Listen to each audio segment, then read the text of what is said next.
नमस्कार, आप देख रहे हैं आज तक। आपके साथ मैं हूं सईद अंसारी। ये समय नॉन स्टॉप 100 का है। 100 महत्वपूर्ण खबरें हम आपको दिखाते हैं, लेकिन इस समय एक बड़ी खबर आ रही है। वो बड़ी खबर मुंबई से। मुंबई क्रूज ड्रग्स केस में आर्यन खान की जमानत पर सुनवाई हाईकोर्ट में शुरू हो चुकी है। अदालत में आर्यन खान के वकील पूरी तैयारी के साथ पहुंचे। बॉम्बे हाईकोर्ट में अमित देसाई दलील दे रहे हैं। कल गिरफ्तारी पर बात हुई थी, ये बात अमित देसाई ने अभी कही है। और क्या देखना होगा कि क्या आज आर्यन को जमानत मिल पाती है। लेकिन गिरफ्तारी नहीं हुई, लेकिन 27 से 29 का उल्लेख नहीं है। ये धाराओं का जिक्र यहां पर कर रहे हैं देसाई। तो मंगलवार को यानी कि कल बॉम्बे हाईकोर्ट में शाम 6 बजे तक ये सुनवाई चली थी। उसके बाद आज ये सुनवाई अब शुरू हुई है। अब देखना यह है कि ये सुनवाई कब तक पूरी होती है। और सबसे बड़ा प्रश्न यही कि आर्यन खान को जमानत मिलती है या नहीं। आर्यन की बेल याचिका पर इस समय सुनवाई शुरू हो चुकी है। अमित देसाई आर्यन की तरफ से वकील हैं, जो इस समय आर्यन का पक्ष रख रहे हैं। अमित देसाई ये पक्ष रहे हैं और दोनों पक्षों के वकील अदालत में। कल हमने गिरफ्तारी पर बात की। अमित देसाई आर्यन के वकील ने यह कहा है। और आज अब सुनवाई शुरू हुई है, तो गिरफ्तारी के समय साजिश की कोई मंशा नहीं थी, ये अमित देसाई ने कहा है। तो आर्यन को क्यों जमानत दी जाए, ये आर्यन के वकील दलील रख रहे हैं। कुछ ही देर में एनसीबी अपनी दलील पेश करेगी। एनसीबी लगातार विरोध कर रही है। एनसीबी ने साफ कहा है कि आर्यन खान को जमानत देने से केस प्रभावित हो सकता है, बाहर जाकर गवाहों को प्रभावित किया जा सकता है, इसलिए आर्यन खान को जमानत नहीं दी जानी चाहिए। इसके अलावा एनसीबी ये भी दलील रख रही है कि आर्यन खान इस ड्रग रैकेट की साजिश में भी शामिल हो सकते हैं, जिसके लिए हमें और ज्यादा उनकी कस्टडी चाहिए। इसलिए आर्यन खान को जमानत देना बिल्कुल भी उचित नहीं होगा। तो अब ये दोनों पक्ष आज भी एक बार फिर से अपनी तरफ से दलीलें रख रहे हैं। अब देखना यह है कि क्या आर्यन खान को जमानत मिल पाती है या नहीं। ड्रग्स केस में फंसे शाहरुख खान के बेटे आर्यन खान की जमानत पर सुनवाई इस समय शुरू हो चुकी है। और अभी इस समय आर्यन के जो वकील हैं, वो अपनी दलील अदालत के सामने रख रहे हैं कि आर्यन की क्यों जमानत दी जाए। मुंबई क्रूज ड्रग्स केस में आर्यन की जमानत पर सुनवाई में आर्यन के पक्ष में उनके वकील दलील दे रहे हैं। हालांकि आज उनके वकील जो हैं वो ये कह रहे हैं कि कल हमने गिरफ्तारी पर बात की थी। अमित देसाई आज उनका पक्ष रख रहे हैं, लेकिन आर्यन के जो वकील हैं वो पूर्व अटॉर्नी जनरल मुकुल रोहतगी और सतीश मान शिंदे दोनों हैं। लेकिन आज अमित देसाई जो हैं वो यहां पर उनकी तरफ से अपने पक्ष में रख रहे हैं। तो कल जो बॉम्बे हाईकोर्ट में आर्यन के केस पर सुनवाई हुई थी, वो शाम 6 बजे तक चली थी। बाद में अदालत ने आज के लिए सुनवाई जारी रखने का आदेश दिया था। और आज अब से कुछ देर पहले बॉम्बे हाईकोर्ट में आर्यन को राहत के लिए सुनवाई शुरू हुई है। तो सवाल यही है कि क्या आर्यन को राहत मिलेगी।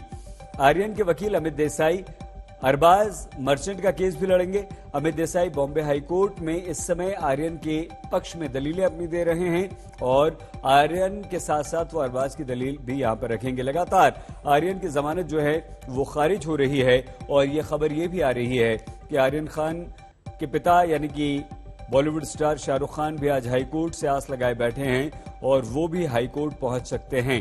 शाहरुख खान के हाईकोर्ट पहुंचने की जब बात आई थी, तो ये कहा गया कि हो सकता है जमानत की कुछ उम्मीद बंध रही है, इसलिए शाहरुख खान हाईकोर्ट जा रहे हैं। लेकिन आर्यन को छोड़ा मुंबई के आर्थर रोड जेल से ही जाएगा, क्योंकि आर्यन खान इस वक्त मुंबई के आर्थर रोड जेल में बंद है। देखना यह होगा कि ये जो बहुप्रतीक्षित केस है जमानत को लेकर, क्योंकि जमानत के लिए लगातार आर्यन खान यानी कि शाहरुख खान के बेटे आर्यन खान के लिए लड़ाई हो रही है, लेकिन आर्यन खान को अभी तक राहत नहीं मिली है और वो लगातार जेल में बंद हैं। तो देखना यह है कि आज क्या होता है। आज सुनवाई कब तक चलती है। कल अदालत 6 बजे बंद हो गई थी। कल 6 बजे तक के ही सुनवाई हुई थी। हालांकि कहा यह जा रहा था कि जज साहब इसे आगे भी बढ़ा सकते हैं, लेकिन ऐसा हुआ नहीं था। आइए हम आपको सीधे मुंबई लिए चलते हैं। हाईकोर्ट के बाहर मौजूद हमारे संवाददाता मुस्तफा के पास। मुस्तफा, आज कितनी उम्मीद है, क्या कुछ हो सकता है। कल कहां पर बात रुकी थी और सुनवाई शुरू हो चुकी है, अंदर से कोई जानकारी मिल पाई है अभी तक। जी बिल्कुल सही। आपको बता दें कि आज जो है अमित देसाई एक लॉयर जो हैं वो अक्यूज नंबर 2 अरबाज मर्चेंट के लिए आर्गुमेंट कर रहे हैं। कल मुकुल रोहतगी ने आर्यन खान के लिए आर्गुमेंट सामने रखे थे। आज अमित देसाई ने, आप कह सकते हैं 10 मिनट पहले जब ये हियरिंग शुरू हुई है, जो आर्गुमेंट्स शुरू किया है, तो उनके जो आर्गुमेंट्स थे वो इस केस में जो सेक्शन लगाए गए हैं, और सेक्शन काफी स्ट्रिक्ट सेक्शन जैसे कि ड्रग्स हार्बरिंग, फाइनेंसिंग और साथ ही साथ कॉन्स्पिरेसी के हैं, उन सेक्शंस कैसे ये केस पे अप्लाई नहीं होते हैं, कैसे पहले जब पकड़ा गया था ड्रग्स क्रूज केस में तो सिर्फ कंजम्पशन और पोजेशन के चार्ज लगाए गए थे। देखिए, अगर ये भी मान ले कि कंजम्पशन का चार्ज बनता है, क्योंकि अरबाज मर्चेंट के पास से ड्रग्स मिला था और अमित देसाई अरबाज मर्चेंट का केस इस वक्त आर्ग्यू कर रहे हैं। अगर ये भी मान लिया जाए कि कंजम्पशन का केस बनता है क्योंकि पोजेशन पाया गया ड्रग्स का। मुस्तफा, एक क्लैरिटी कर दीजिए प्लीज। अमित देसाई जो है वो आर्यन पर ही अपनी दलीलें रख रहे हैं, उसी पर सुनवाई हो रही है, आर्यन की जमानत पर?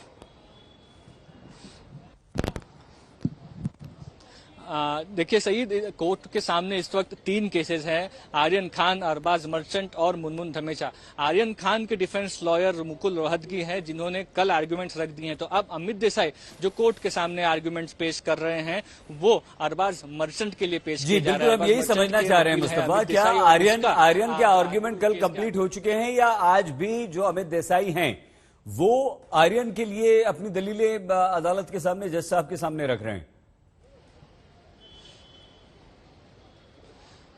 आर्यन के जो आर्गुमेंट्स हैं, आप कह सकते हैं कि कल वो कंप्लीट हो चुके हैं। अब जो अक्यूज नंबर 2 है उसके आर्गुमेंट्स शुरू है, उसके बाद अक्यूज नंबर 3 मुनमुन है, उसके आर्गुमेंट्स शुरू होंगे। इस तीनों केसेस को एक तरह से एनसीबी ने देखा है कॉन्स्पिरेसी के तौर पर, इसीलिए एक साथ इसकी हियरिंग है। लेकिन अरबाज, आप कह सकते हैं कि आर्यन खान के जो आर्गुमेंट्स है वो मुकुल रोहतगी की तरफ से किए जा चुके हैं। हो सकता है आगे जाकर कोई लेटर स्टेज पे रिजॉइंडर आर्गुमेंट मुकुल रोहतगी की तरफ से किए जाए, लेकिन फिलहाल अभी आर्यन खान के जो आर्गुमेंट्स थे वो कल ही खत्म हो गए थे। उसके बाद अमित देसाई ने अपने आर्गुमेंट्स किए थे, और अमित देसाई जो आज भी आर्गुमेंट्स कर रहे हैं और जो कल भी आर्गुमेंट उन्होंने किए थे, वो आरोपी अरबाज मर्चेंट के लिए थे। ये क्लैरिटी आपने यहां पर दी है मुस्तफा। अरविंद भी हमारे साथ हैं, जो कि बॉम्बे हाई कोर्ट से ही हैं। अरविंद, जिस तरह से मुस्तफा बता रहे हैं कि अरबाज और मुनमुन के लिए अमित देसाई इस वक्त अपने आर्ग्यूमेंट्स कर रहे हैं, यानी कि अपनी दलीलें रख रहे हैं, बता रहे हैं अदालत को, मतलब आर्यन की जो दलीलें थी वो कल हो चुकी हैं और आज सिर्फ जमानत पर फैसला होगा, हाँ या ना?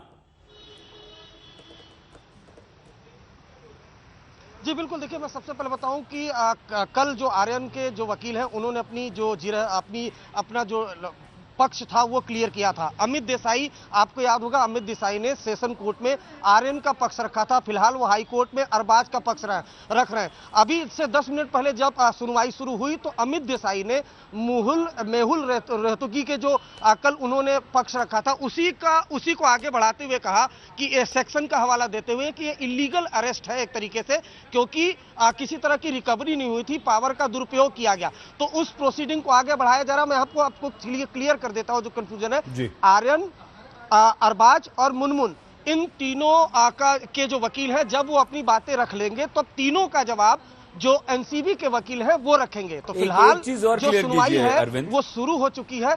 देखना होगा कि ये कितनी लंबी चलती है। जी, क्या आज आर्यन पर दलीलें होंगी? क्या आर्यन के वकील आज अपनी तरफ से आर्यन के पक्ष में उनकी जमानत के लिए और कुछ दलील रखेंगे, या वो कल पूरी हो चुकी है? जी देखिए, वो कल पूरी हो चुकी है, लेकिन आपको जैसा कि मुस्तफा ने बताया, ये तीनों केस कनेक्टेड है। सेक्शन 29 एनडीपीएस एक्ट लगाया है इस पूरे केस में, यानी सेक्शन 29 एनडीपीएस का मतलब होता है कॉन्स्पिरेसी। तो कॉन्स्पिरेसी में ये तीनों आते हैं। इस वजह से अगर आपने देखा होगा सेशन कोर्ट में भी जब सुनवाई हुई थी तो तीनों की एक साथ हुई थी। पहले इन तीनों के वकीलों ने पक्ष रखा था, बीच बीच में जो तीनों के जैसे अगर कल आर्यन की सुनवाई हो गई थी, अरबाज मर्चेंट के जो वकील है वो अपनी बात रख रहे हैं, लेकिन कोई जरूरी नहीं है, जो आर्यन के वकील है वो भी बीच में अपना पक्ष रख सकते हैं। तो तीनों ही वकीलों जो है, चाहे आर्यन, अरबाज और मुनमुन, इन तीनों के वकील जब पूरी अपनी दलील रख देंगे, तीनों का एक साथ जो जवाब नारकोटिक्स कंट्रोल ब्यूरो के जो वकील हैं वो सामने रखेंगे। तो अरविंद, एक बात बताइए, के वकील अमित देसाई जो पहले आर्यन के वकील थे वो अपना पक्ष रख रहे हैं। जी अरविंद, कल 6 बजे तक अदालत की कार्रवाई हुई और उसमें सिर्फ आर्यन की दलीलें रखी गई। ये मतलब ये हुआ कि आज तो अरबाज भी है, मुनमुन भी है, और उसके बाद एनसीबी को तीनों को काउंटर करना है। तो उम्मीद आज कितनी लग रही है आपको कोई फैसले की? जी आपने बिल्कुल सही पॉइंट आउट किया, क्योंकि तीनों का जो काउंटर है वो करना पड़ेगा नारकोटिक्स कंट्रोल ब्यूरो को। और जो जज है जो इस केस की सुनवाई कर रहे हैं, अमूमन ये देखा जाता है कि वो 7 से 7:30 बजे तक केसेस को सुनते हैं। तो अब ये देखना होगा, हालांकि कल 6 बजे तक ही सुना गया था इस पूरे केस को, अब ये देखना होगा कि कितने को। लेकिन जिस तरह की सुनवाई 4 बजे से शुरू हुई, वक्त था 2:30 बजे का, लेकिन 4 बजे से शुरू हुई, तो ऐसे में लग रहा है कि बहुत कम वक्त है फिलहाल आज अदालत के बाद। तो मामला अटका हुआ सा लग रहा है। अब ये देखना होगा कि अमित देसाई कितना वक्त लेते हैं, या आधा घंटा लेते हैं, उससे कम का वक्त लेते हैं। मुस्तफा के पास कोई जानकारी आ रही है? मुस्तफा के पास, मुस्तफा क्या मुकुल रोहतगी भी हैं पेश आज हैं अदालत में, और क्या आर्यन की तरफ से कुछ और दलीलें हो सकती हैं? मैं खड़ा हूं। जी बिल्कुल सही। कल जो आर्गुमेंट्स थे वो कंप्लीट किए गए हैं आर्यन खान के लिए। उसके बाद अब अरबाज मर्चेंट के लिए जो दलीलें हैं वो रखी जा रही है। हालांकि मामलों के जो आप कह सकते हैं कि एविडेंस है वो तकरीबन सेम है, लेकिन एकदम आप कह सकते हैं कि पूरी तरह से एक सेम नहीं है, क्योंकि एक अरबाज मर्चेंट के पास से आप कह सकते हैं कि जो ड्रग्स हैं वो बरामद किए गए हैं, जबकि आर्यन खान की तरफ से वो ड्रग्स जो है वो बरामद नहीं हुए। तो ये एक बहुत बड़ी बात और बहुत बड़ा फर्क इस केस में देखा जा सकता है। लेकिन जो वकील है वो ये कह रहे हैं कि अगर आप ये भी मान लें कि कंजम्पशन का जो केस बन रहा है तो उसमें कॉन्स्पिरेसी नहीं दिख रही है, क्योंकि ड्रग्स क्रूज का केस एक अलग था। ड्रग्स पे वो लोग दोनों जा रहे थे, उनको बुलाया गया था प्रतीक गाबा की तरफ से, वो एक अलग केस है। और अनन्या पांडे के साथ आर्यन खान के अगर चैट सामने आए हैं तो वो एक अलग केस है। तो इन दोनों चीजों को आप कह सकते हैं कि सही तौर पर डिफ्रेंशिएट करने का जो काम है वो अमित देसाई कर रहे हैं। और ये कह रहे हैं कि जो सेक्शंस फिलहाल इस केस में लगाए गए हैं वो काफी स्ट्रिक्ट है, इन सेक्शंस की जरूरत नहीं है और बेल देनी चाहिए। सही, ठीक है।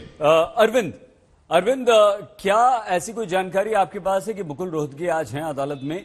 और हम आर्यन को लेकर, अरविंद, एक छोटा सा सवाल आपसे ये, मुकुल रोहतगी ने कल ये कहा कि भाई आर्यन ने तो ड्रग्स खरीदी भी नहीं, आर्यन के पास से तो ड्रग्स मिली भी नहीं, और आर्यन ने ड्रग्स का सेवन भी नहीं किया।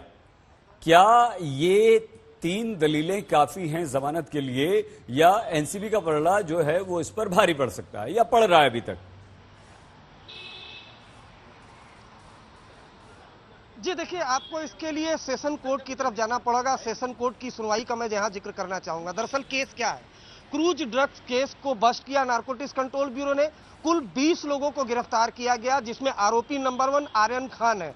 और नारकोटिक्स कंट्रोल ब्यूरो ने ये एस्टैब्लिश करने की कोशिश की है कि ये एक बड़ी कॉन्स्पिरेसी थी, जिसमें कुछ लोग ड्रग्स खरीद रहे थे, कुछ लोग ड्रग्स बेचने वाले थे, पैडलर भी इसमें अरेस्ट हुए हैं, 2 विदेशी नागरिक भी अरेस्ट हुए हैं। इसमें इंटरनेशनल सिंडिकेट भी एस्टैब्लिश करने की कोशिश की है नारकोटिक्स कंट्रोल ब्यूरो ने। तो इंडिविजुअल केस नहीं बनाया है। आर्यन खान जरूर गिरफ्तार हुए हैं, लेकिन एक चेन एस्टैब्लिश की है नारकोटिक्स कंट्रोल ब्यूरो की टीम ने, जिसमें 20 आरोपी हैं और जिसमें आरोपी नंबर 1 है आर्यन खान। तो जो एक तरीके से कॉन्स्पिरेसी एस्टैब्लिश की है, इसीलिए सेक्शन 29 एनडीपीएस एक्ट का जिक्र किया गया है। जब भी केस में सुनवाई होती है सहित, हमने देखा है कि आर्यन के जो वकील हैं वो कहते हैं कि उन्होंने कोई ड्रग्स कंज्यूम नहीं किया, उनके पास से कोई ड्रग की रिकवरी नहीं हुई। उसके बाद नारकोटिक्स कंट्रोल ब्यूरो की टीम कहती है, अरविंद जल्दी से ये बताइए, अरविंद जल्दी से ये बताइए। अरविंद देखिए लगातार हम ये तो बता रहे हैं कि भाई मुकुल रोहतगी ने आर्यन के पक्ष में क्या दलीलें दी, अभी अमित देसाई क्या दलीलें दे रहे हैं, सब कुछ दे रहे हैं। आपको पलड़ा किसका भारी लग रहा है यहाँ पर, इन आरोपियों के वकीलों का या एनसीबी का? जी देखिए, अभी फिलहाल नारकोटिक्स कंट्रोल ब्यूरो की टीम ने अभी तक कोई जवाब नहीं दिया है। सेशन कोर्ट में देखिए पलड़ा भारी था, इसीलिए जमानत रिजेक्ट हुई। निचली अदालत में पलड़ा भारी था, इसीलिए जो बेल है वो रिजेक्ट हुई। यहां अभी नारकोटिक्स कंट्रोल ब्यूरो की टीम ने कोई अपनी तरफ से कोई दलील नहीं रखी है। काफी वक्त मिला है नारकोटिक्स कंट्रोल ब्यूरो को जांच के लिए इस दौरान। और आपको एक चीज और बताना चाहूंगा, अनन्या पांडे से भी 2 बार पूछताछ हो चुकी है, जिनके साथ आर्यन का चैट मिला था। तो अभी नारकोटिक्स कंट्रोल ब्यूरो क्या कुछ नए खुलासे करती है वो देखना दिलचस्प होगा। यहाँ एक चीज और इंपॉर्टेंट आपको बता दूं कि कल जब हाई कोर्ट में एनसीबी की टीम गई थी तो एक अलग से एफिडेविट दिया गया था, जिसमें खुलासा किया गया था कि शाहरुख खान की मैनेजर पूजा डडलानी जो है वो इस पूरे केस को इन्फ्लुएंस कर रही है। उसके अलावा जो गवाह विटनेस है उनको होस्टाइल किया जा रहा है।